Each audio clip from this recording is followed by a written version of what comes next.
Hello everyone, आज हम discuss करने जा रहे हैं एक न्यू चैप्टर्स के बारे में जिसका नाम है fat, oils and detergent and soap. ये आपका बीएससी थर्ड ईयर का यूनिट 4 है। यूनिट 4 में इसमें हमें क्या पढ़ना है? फैट, ऑयल, डिटर्जेंट्स पढ़ना है, उसके बाद सिंथेटिक पॉलीमर पढ़ना है और सिंथेटिक डाई। ये 3 चैप्टर आपको इसमें पढ़ने हैं। तो सबसे पहले हम स्टार्ट कर रहे हैं आज फैट और ऑयल्स के बारे में। फैट और ऑयल्स, तो जैसा कि हम देख रहे हैं कि फैट और ऑयल्स होता क्या है। एक्चुअल में फैट एंड ऑयल्स जो होता है ये पाया जाता है आपका कहाँ पे?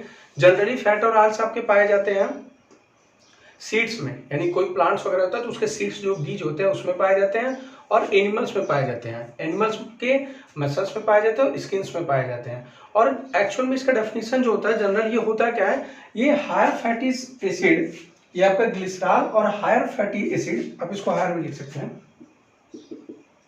हायर फैटी एसिड के साथ क्या करता है? रिएक्ट करता है और यहाँ पर आपका बनाता है ट्राइग्लिसराइड, या इसको बोलते हैं ट्राइग्लिसराइड भी बोलते हैं इसका नाम, या इसको जनरली क्या बोला जाता है? Try ester of glycerol. Try Easter क्यों बोलते हैं भाई? ये आपका क्या है? ये एस्टर ग्रुप है, 1 2 3, ये तीनों आपका एस्टर ग्रुप है। कितने बार यूज हुआ है? 1 2 3, तो इसका नाम होता है ट्राई ईस्टर ऑफ ग्लिसरॉल। चलिए देखते हैं फिर। It is found in the larger amount of plants and animal. ये प्लांट्स में किस में पाया जाता है? In plants. It stored in seeds and animal it stored in skin and muscles. आगे देखते हैं। It is generally also called try ester of glycerol या ट्राइग्लिसराइड भी बोलते हैं। एक्चुअली में ग्लिसरॉल किसमें कन्वर्ट हो जाता है? ग्लिसराइड में।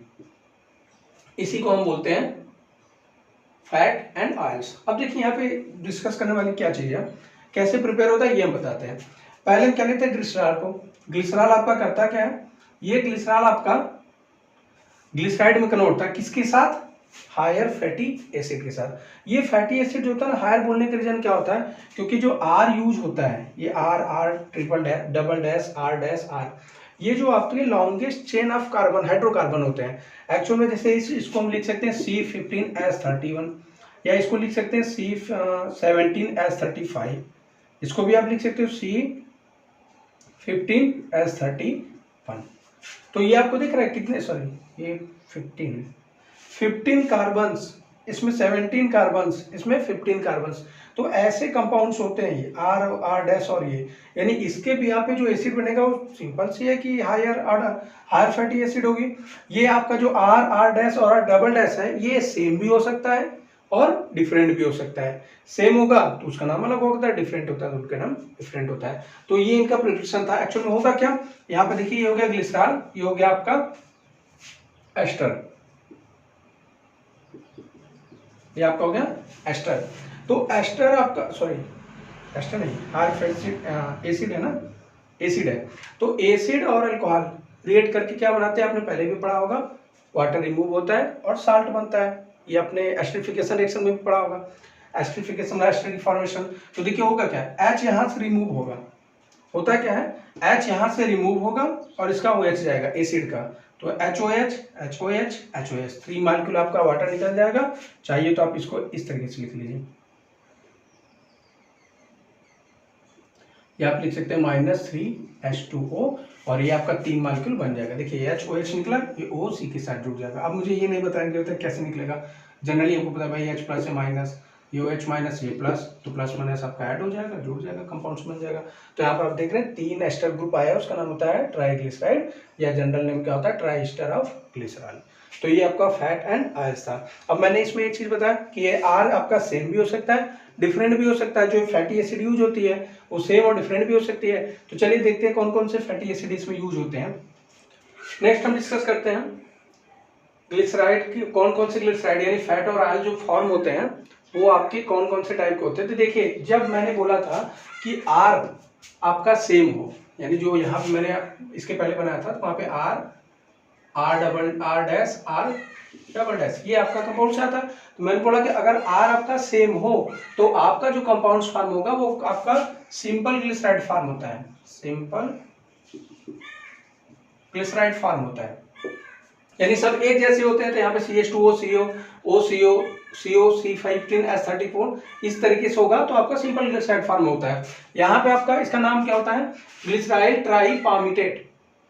एस्टर होता है ना तो 8 लगता है, इसलिए यहाँ पे 8 लगा है। अब यहाँ पे देखते हैं इसका नाम क्या होता है, ग्लिसराइल स्ट्रेटोडाइपॉमिटेट। तो इसमें जो होता है मिक्स्ड यूज होता है, इसको हम क्या बोलते हैं, मिक्स्ड ग्लिसराइड। इसका नाम होता है मिक्स्ड ग्लिसराइड। मिक्स ग्लिसराइड होता है क्या आपका, मिक्स ग्लिसराइड में आर की वैल्यू जो होती है वो डिफरेंट होती है। तो देखिए यहाँ पे आर आर ये आपका सेम था, और यहाँ पे C17S35 ये आपका डिफरेंट है। तो आगे हम डिस्कस करेंगे इसके बाद कुछ फैटी एसिड के बारे में जिसमें बोला था। अच्छा, इसका नाम क्या है, ग्लिसराइल स्ट्रेटोडाइपॉमिटेट। देखो ये 2 बार यूज हुआ है, इसलिए इसका नाम हो गया डाइपॉमिटेट। स्ट्रेटो 1 बार यूज हुआ है, स्टेटिक एसिड होता है, स्टेरिक एसिड। क्वांटिटी 15 सही है, एक कार्बन ये यूज हुआ है, 14 एक, ये 15, और यहाँ पे कितना 16 एक 17 सही है स्ट्रेटो। इसलिए इसका नाम होता है स्टेटिक एसिड, इसका नाम होगा स्ट्रेटो।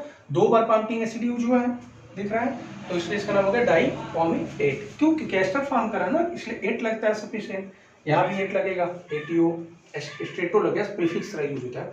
अब हम आते हैं कुछ कॉमन फैटी एसिड के बारे में देखते हैं। एक्चुअली देखिए एक चीज यहाँ पे आपको ध्यान देने वाली बात है, ये जो फैटी एसिड यूज होता है ये longest higher chain fatty acid होते हैं।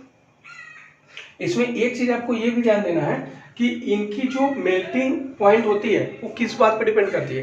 देखिए यहाँ पे 2 टाइप के एसिड पाए जाते हैं, एक होगा सैचुरेटेड एसिड, एक होगा अनसैचुरेटेड एसिड। तो सैचुरेटेड एसिड की मेल्टिंग पॉइंट ज्यादा होती है, क्यों, क्योंकि यहाँ पे कार्बन कार्बन के बीच जो होता है वो सिंगल बॉन्ड की फॉर्मेशन होती है। अनसैचुरेटेड में क्या होता है, कार्बन कार्बन के बीच में डबल बॉन्ड फॉर्मेशन होती है। और दूसरा फैक्ट क्या होता है, देखिए एक मेल्टिंग पॉइंट का कॉन्सेप्ट ये भी होता है कि सरफेस एरिया भी देखी जाती है, कि सरफेस एरिया जिसकी ज्यादा होगी उसकी मेल्टिंग पॉइंट ज्यादा होगी। तो यहाँ पे हम क्या देखते हैं कि ये जो सिंगल बॉन्ड वाले हैं इनकी सरफेस एरिया क्या है, ज्यादा हो रही है। ज्यादा होने की वजह से इनकी मेल्टिंग पॉइंट भी क्या होती है, ज्यादा होती है। और सबसे अच्छी बात है कि इनकी रेंडमनेस नहीं होती। इनमें जो ये फैटी एसिड होते हैं ये तुम्हारे एक सिचुएशन मतलब एक अरेंजमेंट में होते हैं। जैसे मान लीजिए आपका ये है, तो ये आपका एसिड हुआ, यहाँ पे आप OH लगा दीजिए, और यहाँ पे ऐसे करिए, और ये आप OH लगा दीजिए। तो यहाँ पे जो लॉन्गेस्ट फैटी एसिड होते हैं वो इस तरीके से कार्बन चेन में ड्रैग होते हैं। ये सैचुरेटेड कार्बन है, ये सैचुरेटेड कार्बन फैटी एसिड के ये इस तरीके से एक अरेंजमेंट में इनकी चेन होती है, कार्बन चेन। बट अनसैचुरेटेड जो होती है वो इस तरीके से होती है, बीच में कहीं डबल बॉन्ड आ जाता है, फिर ये इधर मूव कर जाता है, इस तरीके से भी होते हैं। तो इनमें रैंडमनेस भी होती है, इनकी ब्रांचेज सॉरी इसमें जो पाई बॉन्ड की फॉर्मेशन हो जाती है उस वजह से इनकी वीक हो जाती है एक्चुअल में। चलिए इसको नेक्स्ट हम डिस्कस करेंगे, तो वहाँ पे अच्छे ड्राइव करेंगे। यहाँ पे आप जान लीजिए जनरल कि जितने भी सैचुरेटेड फैटी एसिड होते हैं उनकी मेल्टिंग पॉइंट क्या होती है, ज्यादा होती है। जितने अनसैचुरेटेड होते हैं उनकी मेल्टिंग पॉइंट कम होती है।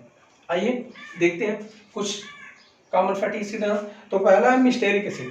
मिस्टेरिक एसिड का फॉर्मूला क्या होता है, देखिए CH3 सब में कॉमन है। कैसे याद करेंगे वो बता रहे हैं, एसिड एसिड एसिड एसिड सब में कॉमन है।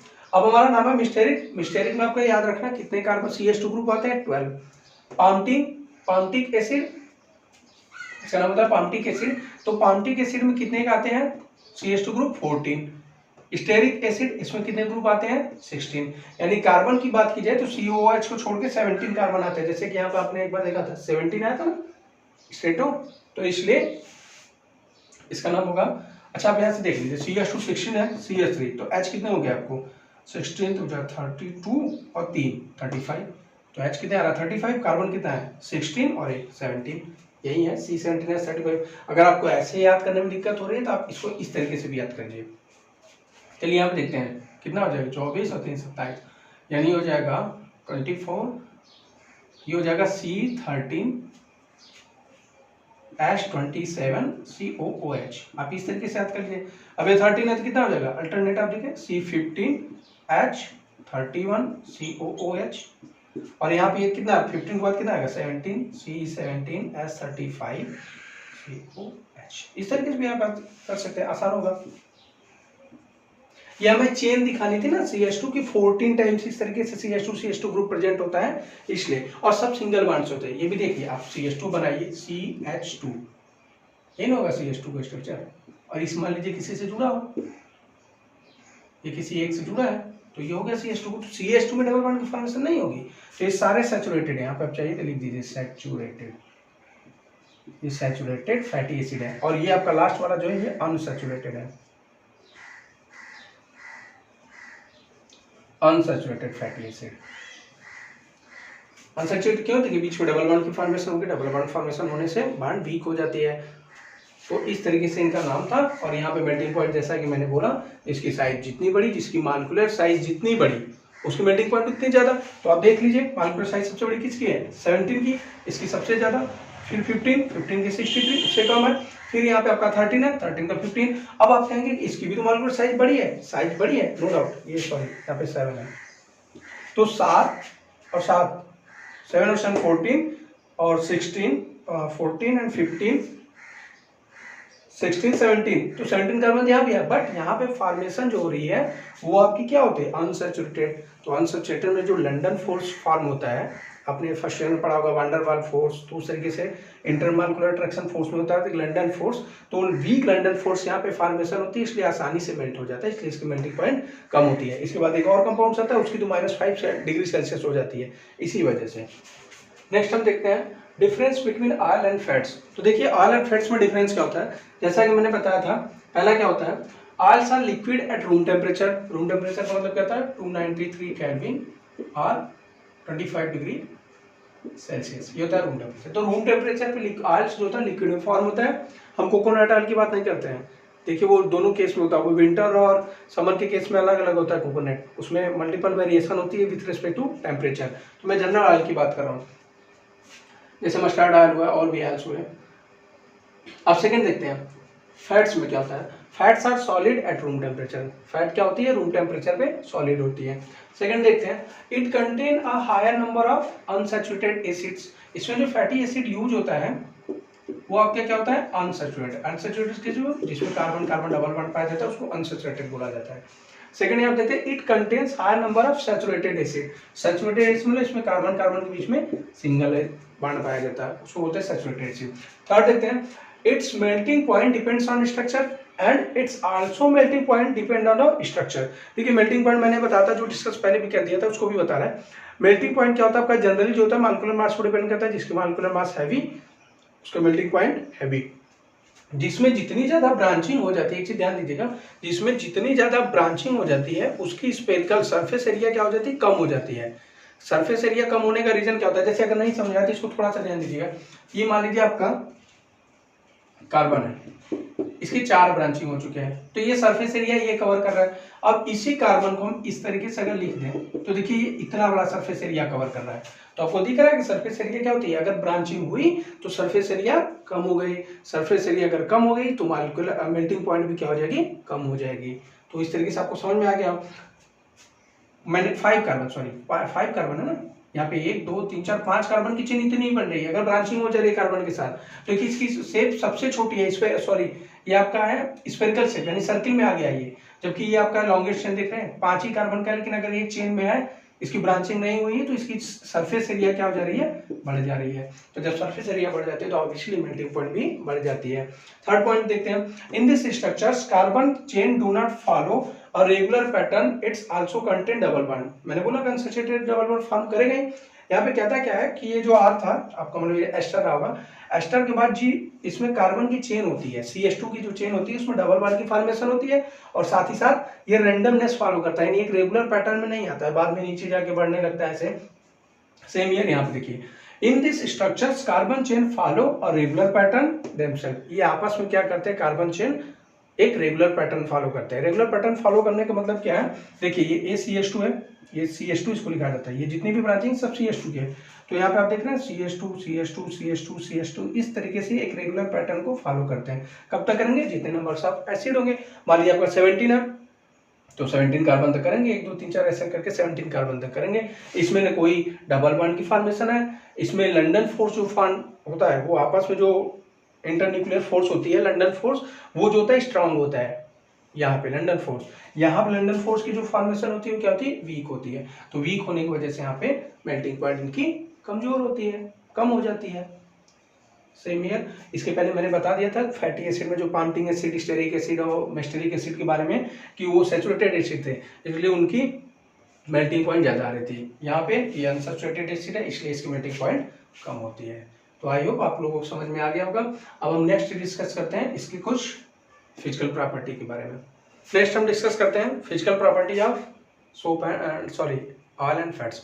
तो देखिए ऑयल एंड फैट्स में पहला प्रॉपर्टी कहते हैं oil and fats are liquid and solid having a greasy touch. Actually में होता क्या है, ये दोनों ग्रीसी टच टाइप होते हैं। सॉलिड कहा जाता है फैट्स को, ऑयल्स को लिक्विड माना जाता है, बट एक्चुअल में होते क्या है ये ग्रीसी टच मतलब क्या होता है, ग्रीस जैसा, जैसे ग्रीस आता है साइकिल वगैरह में लगाने के लिए, उस टाइप के होते हैं। तो वो एक्चुअल में ना तो लिक्विड होता है ना तो सॉलिड होता है, ग्रीसी टच होता है, थोड़ा गम टाइप, गोद टाइप। अब देखिए आगे देखते हैं, in pure state they are colourless and tasteless. Pure state में क्या होते हैं, कलरलेस होते हैं, ऑर्डरलेस भी होती हैं, और थर्ड होता है टेस्टलेस, इनका टेस्ट भी कुछ नहीं होता है। अब थर्ड प्रॉपर्टी देखते हैं कि they are lighter than water. हमें पता है कि ये वाटर से क्या होता है, लाइटर होता है। लाइटर होने का मतलब क्या होता है, इसकी डेंसिटी वाटर के कंपेयर में कम होती है। तो जब ये लाइटर होगा तो आपको पता है कि वाटर के सरफेस पे क्या करेगा, फ्लोट करेगा, floating of water surface, floating of water surface due to lighter than water. Fourth property देखते हैं, they are insoluble in water. अब आप सोचिए कि जब ये वाटर के वाटर के सरफेस पे फ्लोट करेगा तो डिजॉल्व कहाँ से होगा, वाटर में डिजॉल्व नहीं होगा, इसका मतलब वाटर में सॉल्युबल नहीं होगा। तो वाटर में अगर कोई चीज सॉल्युबल नहीं होता तो कुछ ऐसे ऑर्गेनिक सॉल्वेंट होते हैं जो उसको सॉल्व करते हैं। तो कैसे सॉल्यूशन होगा इसका, ऑर्गेनिक सॉल्वेंट, कुछ ऐसे ऑर्गेनिक सॉल्वेंट है जैसे ईथर, बेंजीन, क्लोरोफॉर्म, उसमें ये क्या होता है, सॉल्युबल होता है, बट वाटर में सॉल्युबल नहीं होता क्योंकि वाटर से हल्का होता है, लाइट होने की वजह से वाटर के सरफेस पे ही रह जाता है। अब कुछ केमिकल प्रॉपर्टी को हम डिस्कस करते हैं। इसके कुछ 3-4 केमिकल प्रॉपर्टी है जो सबसे इंपॉर्टेंट है फैट्स के और ऑयल्स के टर्म में। तो पहला इसके केमिकल प्रॉपर्टी देखते हैं, उसका नाम है सोपनिफिकेशन। सोपनिफिकेशन क्या होता है, the process of formation of soap is called saponification, यानी साबुन सोप बनाने की फॉर्मेशन जो होती है उसी को बोला जाता है सोपनिफिकेशन। इसमें लिया क्या जाता है, आपका ट्राइग्लिसराइड लिया जाता है एस्टर, इसका रिएक्शन हम कराते हैं एल्कली के साथ, इसका रिएक्शन करा जाता है एल्कली। एल्कली अभी दो टाइप्स होते हैं, NaOH भी हो सकता है, KOH भी हो सकता है। एल्कली मतलब क्या होता है, एल्कली मेटल के साथ जो हाइड्रोक्साइड बनाता है उसको बोलते हैं। इसमें होगा क्या, आपका यहाँ से CH2 है, CH2O, CH2O, ये सारे आपके निकल के क्या बना देंगे, इसका HH लेके ग्लिसरॉल बना देंगे, और यहाँ से आपका RCOO दिख रहा है, RC दोनों ले लीजिए, ये पूरा एक्चुअल में ये ले लीजिए, इस तरीके से है। अभी तो पूरा सोप पढ़ाना ही है चैप्टर,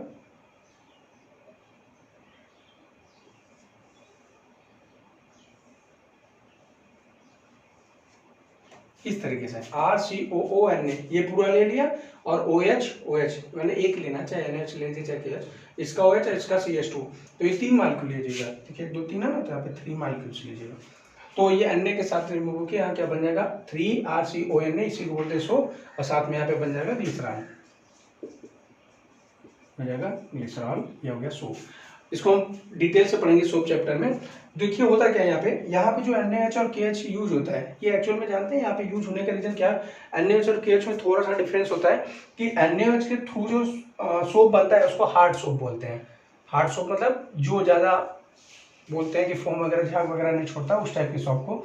और यहाँ पे जो KOH से बनता है ये आपका सॉफ्ट सोप होता है, जैसे सेविंग सोप हुआ, और आपका ब्यूटी सोप हुआ, लक्स वगैरह इस टाइप पे। और जब यहाँ पे जो NaOH फॉर्म होगा, ये आपका जैसे हैंड वॉश वगैरह टाइप में यूज करते हैं, सॉरी हैंड वॉश में नहीं, NaOH आपका उस टाइप का सोप होता है जिसको वाटर के साथ एक्चुअल में बहुत ज़्यादा रिएक्ट नहीं करता है। तो यहाँ पे सोप चैप्टर में सब पढ़ेंगे, बस ये ध्यान दीजिएगा कि NaOH के थ्रू जो फॉर्मेशन होती है वो हार्ड सोप होती है, KOH के थ्रू जो सॉफ्ट बनती है सोप वो सॉफ्ट सोप होती है, जैसे ब्यूटी सोप या जो हम यूज करते हैं डेली लाइफ में वो सोप।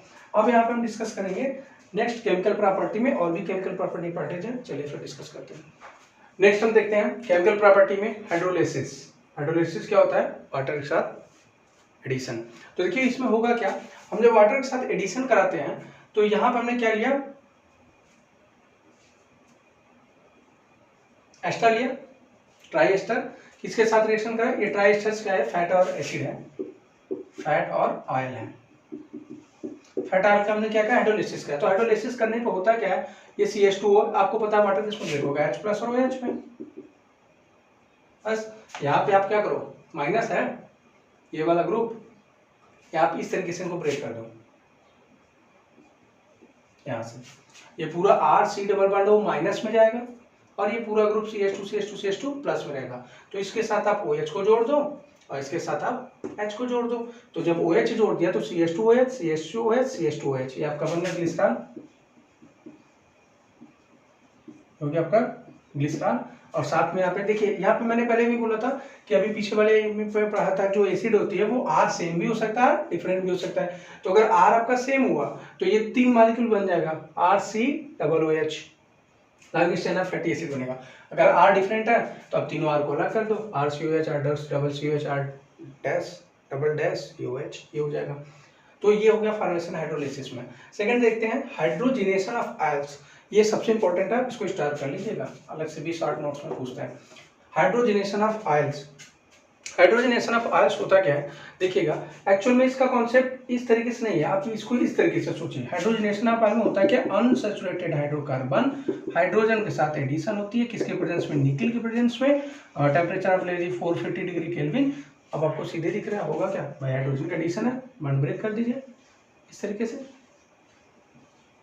एक H इसके साथ, एक H इसके साथ। तो ये होता है क्या, डबल बॉन्ड का किसमें फॉर्मेशन हो जाता है, सिंगल बॉन्ड में। बस यही देखना है, हाइड्रोजिनेशन में क्या होता है, हाइड्रोजन का एडिशन, डबल बॉन्ड किसमें कन्वर्ट हो जाता है, सिंगल बॉन्ड में। तो सेम ईयर यहाँ भी होगा। यहाँ पे ध्यान दीजिएगा, ये C17H33 है, हाइड्रोजन का क्या हुआ होगा, एडिशन। तो देखिए C17 है ना, 2 हाइड्रोजन इसमें हुआ, 33 से 35, 35, 35, बस 6 हाइड्रोजन थे, 2 इसमें, 2 इसमें, 2 इसमें, क्योंकि सब डबल बॉन्ड के कॉन्सेप्ट वाले रहेंगे, सब डबल बॉन्ड वाले थे तो सब डबल बॉन्ड किसमें कन्वर्ट हो गए, सिंगल बॉन्ड में। तो बस 33 से कितना हो गया, 35, 2 हाइड्रोजन, 2 हाइड्रोजन, 2 हाइड्रोजन। तो ये इसी बोला जाता है हाइड्रोजिनेशन ऑफ आयल। अच्छा, इसका नाम क्या होता है, इसका नाम होता है ट्राईओलियम, ट्राईओलियम, इसका नाम हो जाता है ट्राईस्टेरियम, ट्राईस्टेरियन, ये कन्वर्ट हो जाता है। यानी आप सिंपल सा समझिएगा कि डबल बॉन्ड क्या हो जाता है, डबल बॉन्ड किसमें कन्वर्ट हो जाता है, सिंगल बॉन्ड। बस यही कॉन्सेप्ट। नेक्स्ट हम देखते हैं हाइड्रोजिनेसिस। इसमें होता क्या है, यहाँ पे हम लेते हैं ट्राईपाम्पटीन, ये है ग्रुप आपका CH2CO17H। इसका क्या करते हैं, हाइड्रोजिनेसिस। यहाँ पे होता है क्या, हाइड्रोजिनेसिस का मतलब इसमें होगा क्या, यहाँ पे एक्सेस अमाउंट में हाइड्रोजन गैस को क्या कराया जाता है, पास कराया जाता है under high pressure and under high temperature, दोनों लिया जाता है, प्रेशर भी हाई होनी चाहिए, टेम्परेचर भी हाई होनी चाहिए। उसके बाद इसको जब हम पास कराते हैं, यहाँ पे फॉर्मेशन किसकी हो जाती है, ग्लिसरॉल की हो जाती है, और एक साथ HCl अल्कोहल की हो जाती है। होगा क्या, देखिए यहाँ पे जनरली क्या होता है, ये आपका CH2O CO2 अल्कोहल, ग्लिसरॉल बनाने की फॉर्मेशन, यहाँ पे हाइड्रोजिनेशन जब होगा तो ये 35 था, ये 35, ये 35, ये 35, यहाँ से क्या होगा, हाइड्रोजिनेशन का रिड्यूस हो जाएगा, तो 17 यहाँ पे फॉर्मेशन जो हो जाएगी 17H31 CH2OH, यानी पे एक लोअर अल्कोहल फॉर्म हो जाता है। ये कंपाउंड तो हायर, ये है सॉरी इतने, यहाँ पे जो कंपाउंड फॉर्मेशन हो रही है वो तो ग्लिसरॉल है, साथ में हायर ये अल्कोहल जो होता है वो ऐड हो जाता है इसमें CH2OH के टर्म में। तो देखिए बनता क्या है, हेक्साडाइल अल्कोहल। यहाँ पे करते क्या है, पहले तुमने वो ग्लिसरॉल निकाल दिया, तो यहाँ का H और OH, सॉरी ये H लेके यहाँ पे OH, ये CH2OH, ये पूरा अल्कोहल बन गया। बचा आपका क्या, C17H35 और साथ में CO। तो C17H35 में लेके हमने क्या लिया, C17H31, यानी 4 कार्बन यहाँ से हमने निकाला है। तो यहाँ पे देखिए एक ऑक्सीजन भी बचा है साथ में CO, तो यहीं पर हमने ऐड कर दिया सारे हाइड्रोजन को, जो इसका बचा था, ये अल्कोहल बन जाता है। ये एक्चुअली मैकेनिज्म वाला फॉर्मेशन है नहीं, यहाँ पे मैकेनिज्म दिखाई नहीं सकते, ये प्रिपरेशन है जनरली। बस जैसे अंडर हाई प्रेशर पे हाइड्रोजन गैस लेती है, हाइड्रोजन गैस कंप्लीटली क्या करती है, एब्जॉर्ब करती है, ग्लिसरॉल को वहाँ से रिमूव कर देती है। आगे देखते हैं ट्रांसएस्टरिफिकेशन। तो ट्रांसएस्टरिफिकेशन में क्या लिया जाता है, ये भी आप एस्टर लिया है जिसका नाम होता है स्टेरिन। स्टेरिन को क्या करते हैं, लोअर अल्कोहल, लोअर अल्कोहल क्या होता है, मिथाइल अल्कोहल है। लोअर अल्कोहल के प्रेजेंस में क्या करते हैं, रिएक्ट कराते हैं कॉपर क्रोमाइड के प्रेजेंस में। होगा क्या, यहाँ पे ग्लिसरॉल की फॉर्मेशन हो जाएगी। जब ग्लिसरॉल यहाँ पे बन गया तो आपको पता है C17, एक्चुअली यहाँ पे कीटोन की फॉर्मेशन हो जाती है इस तरीके से। आप देखिए ये COCH3 है, तो हो जाएगा C17H35